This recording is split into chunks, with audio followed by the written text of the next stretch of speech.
Assalamualaikum warahmatullahi wabarakatuh. Selamat pagi semuanya. Siswa-siswi kelas 11, 12 ya, 12 agama dan juga kelas 11 agama. Materi hari ini saya akan sampaikan melalui video ini. Silakan kalian buka dan kalian lihat, dengarkan baik-baik. Sekiranya nanti ada yang tidak difaham silakan bertanya dan kita diskusikan di forum. Dan jangan lupa absen melalui e-learning sesuai dengan ketentuan yang berlaku sebagaimana biasa. Materi ini sebetulnya sudah disampaikan waktu kelas 10 tentang ma'rifat nakiroh atau tentang kaidah-kaidah penafsiran Al-Quran ya. Materi ini masih hangat untuk kelas 11 agama karena baru kemarin kelas 10 itu baru disampaikan. Baik, untuk kesempatan ini kita akan bahas tentang ta'rif dan tangkir dalam Al-Quran, ma'rifat dan nakiro dalam Al-Quran. Secara singkat saya sampaikan bahwa ta'rif itu sama dengan ma'rifat, tangkir itu sama dengan nakiro. Ta'rif itu berarti karena ini juga bagian dari isim, jadi isim itu isim atau kata benda dalam bahasa Arab itu juga dibedakan menjadi ma'rifat dan nakiro atau ta'rif dan tangkir ya. Sedangkan makna ta'rif itu sendiri atau ma'rifat itu sendirilah kalimat isim atau kata benda yang memiliki makna khusus. Sedangkan sebaliknya ma'rifat atau tangkir itu kalimat isim atau kata benda yang memiliki makna umum, artinya luas, maknanya luas.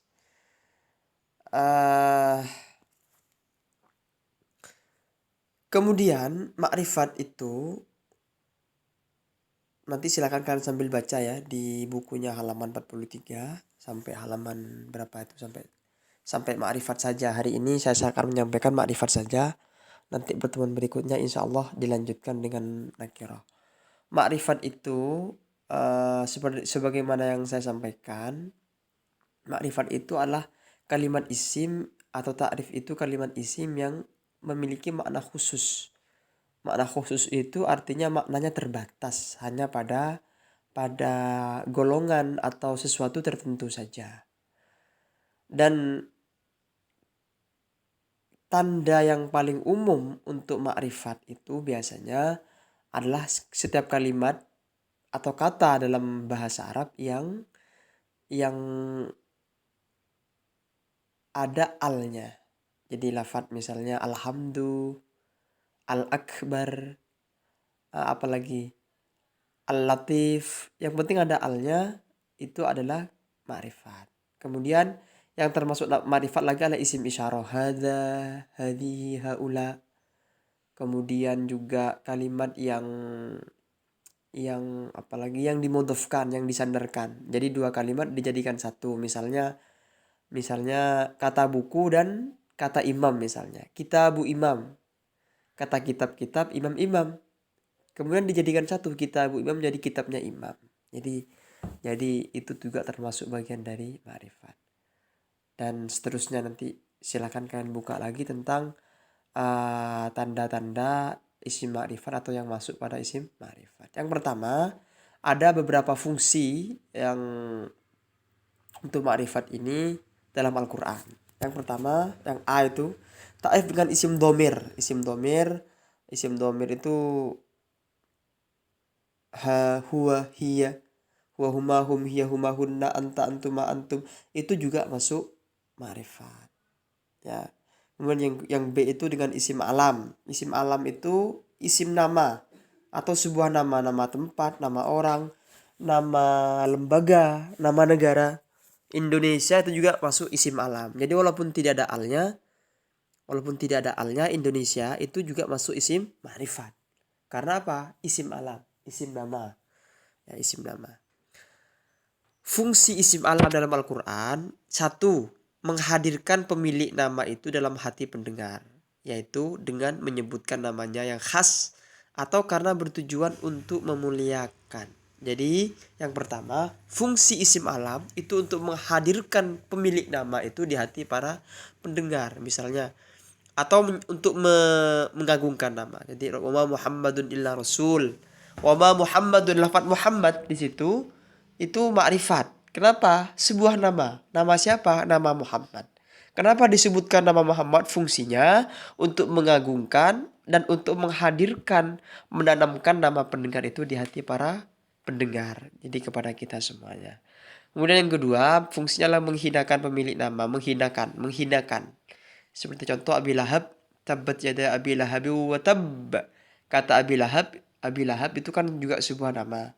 Tapi tujuan disebutkan nama Abi Lahab itu bukan untuk mengagungkan, tapi justru sebaliknya, untuk menghinakan. Ya. Kemudian berikutnya, ta'rif dengan isim isyarah. Ya. Ta'rif dengan isim isyarah atau kata tunjuk, fungsinya adalah menjelaskan bahwa suatu yang ditunjuk itu dekat. Jadi dekat. Misalnya contoh yang di bawah itu, hadza khalqullahi fa'aruni madza khalaqal ladina min duni. Ya. Hadza khalqullahi fa'aruni madza khalaqal ladina min duni. Hadza khalqullah. Inilah ciptaan Allah. Lah kata ini itu dekat artinya. Oke, baik, berikutnya isyarat juga berfungsi menjelaskan keadaannya dengan menggunakan kata tunjuk jauh.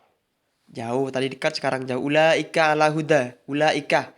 Itu juga menunjukkan kata jauh. Itu juga ma'rifat. Kemudian menghinakan dengan memakai kata tunjuk dekat.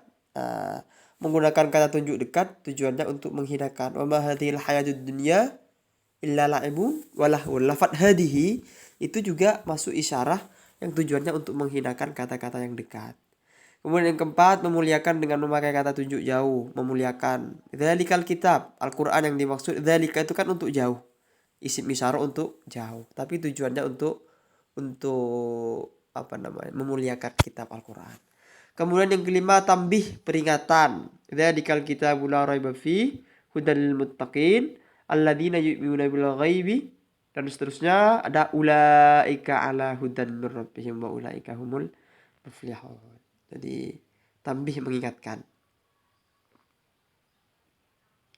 Kemudian yang berikutnya, yang D, ta'rif dengan isim mausul. Ya, yang D yang keempat, isim mausul itu kata penghubung. Jadi ada kata penghubung sebagaimana dalam bahasa Indonesia. Yang nomor satu tujuannya adalah atau fungsinya untuk menghindari menyebut nama yang sebenarnya dengan tujuan untuk menutupinya. Jadi isim mausul itu bisa bertujuan untuk menyamarkan orang yang mempunyai nama. Jadi walladzi, dan orang yang berkata. Dan orang kan, walladzi dan orang. Itu kan menutupi orangnya. Jadi misalnya nama saya Imam Qori ditutup Imam Qori mengajar di sekolah, ditutupi menjadi walladzi dan orang, atau man itu juga termasuk isim mausul, menutupi orang yang memiliki nama atau yang sebenarnya. Kemudian yang kedua, menunjukkan arti umum. Walladzina, orang-orang, itu banyak ya, umum. Kemudian meringkas kalimat. Ada kalanya juga isim mausul itu meringkas. Contoh, ya ayyuhalladzina amanu la takunu kalladzina adaw Musa fabarra'ahullahu mimma qalu. Itu tujuan juga kalladzina adaw Musa, kalladzina. Alladzina juga tujuannya meringkas meringkas kalimat biar tidak banyak. Karena alladzina kalau disebutkan semua bisa menjadi orang-orang kafir atau orang-orang musyrik, itu kan jadi panjang. Sehingga dengan kata alladzina itu meringkas kata. Kemudian yang selanjutnya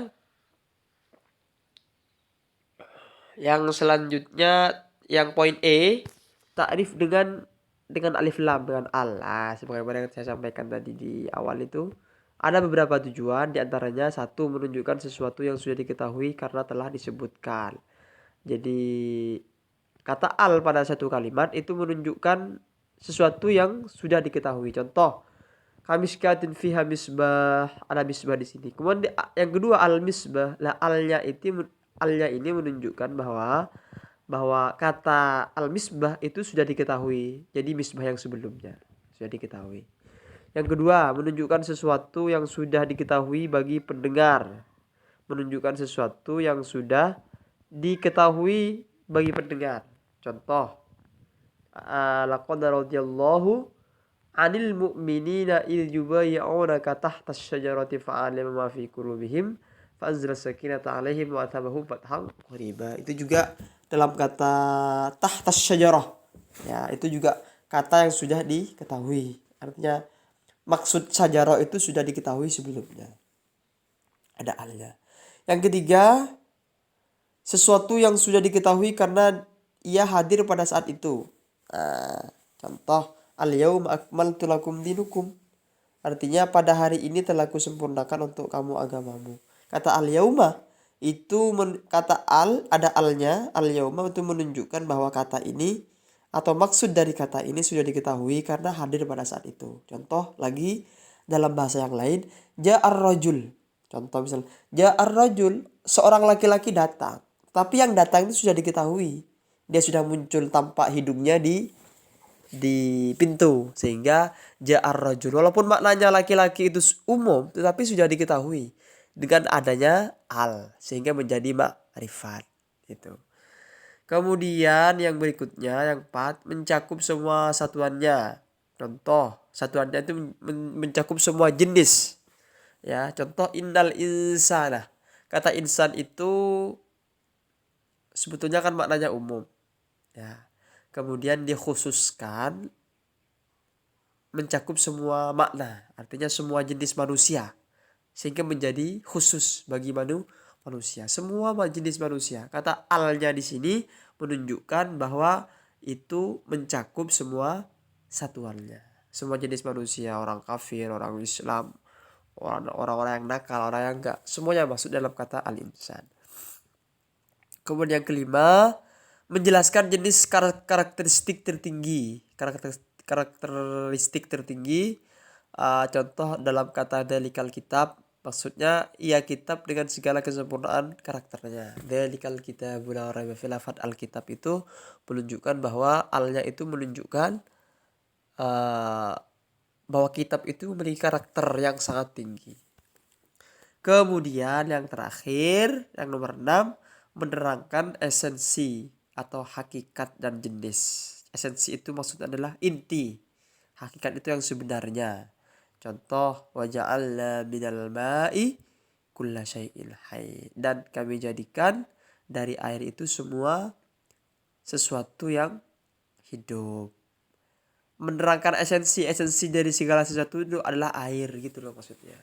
Penciptaan dari segala sesuatu itulah air, sehingga airnya di sini itu diberi al, atau hakikat dari penciptaan segala sesuatu hidup itu dari air, sehingga kata alma yang bermakna air itu ditambah dengan al, sehingga air itu menjelaskan tentang hakikat dari